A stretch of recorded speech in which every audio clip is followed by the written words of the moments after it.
evaluating Max Rasquinha, we have Trent and Martin.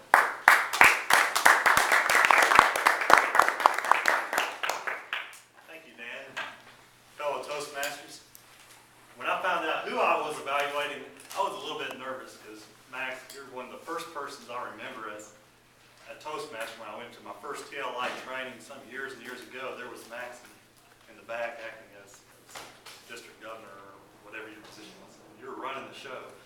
And when I came to this group and saw that you were a member, I knew that this was the place I want to be, because this is a very professional group of people. So it is a little intimidating to evaluate someone of your stature, but I'll give it my best shot. What I like about you, and I learned a lot by observing, is your commanding presence. And you come up here and you don't get started until you are ready. And you set the ground rules too, implicitly, by not getting started because there were some side conversations going on. You weren't going to tolerate that, and you made that known. So that's something that I can take away from here. Getting to the speech itself, I think that you missed the point of the speech in a way. This was supposed to be a story that evokes emotion.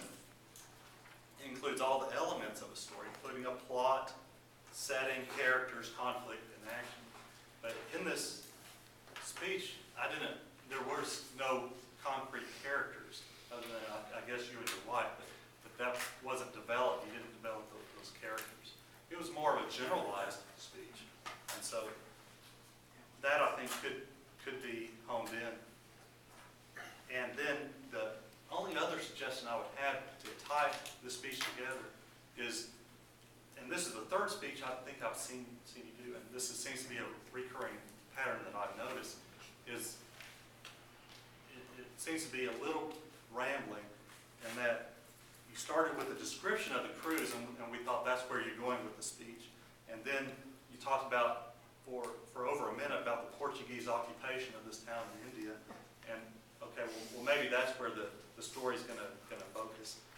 But then you talked also about how well organized a cruise line is. So you have a 3-month cruise feeding 3,000 people, but never going to port, and how great this cruise line must be to be so organized.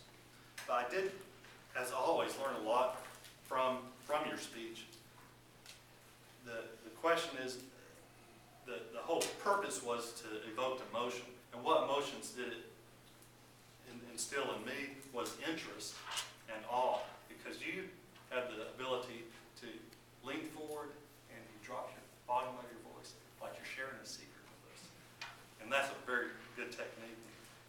So I did enjoy your speech, and I look forward to your next. And thank you for this opportunity tonight.